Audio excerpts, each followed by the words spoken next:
మామిడికాయ ముక్కలండి ఇవన్నీ మామిడికాయ ముక్కలు, ఉల్లిపాయ, పచ్చిమిరపకాయ, టమాటో, చాప ముక్కలు కూడా వేసానండి. ఇప్పుడు కలిపేస్తాను.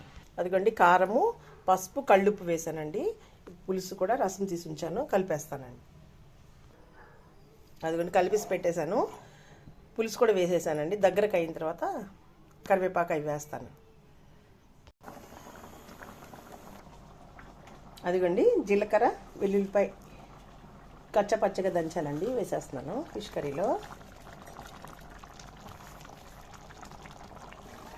అది కానీ దగ్గరికి అయిపోయిందండి. మామిడికాయన్ని మంచిగా ఉడికిపోయినాయి. ఓకే అండి, నచ్చినట్లయితే లైక్ చేయండి. మీరు కూడా ఈ విధంగా తయారు చేసుకోండి. ఓకే అండి, బాయ్ అండి.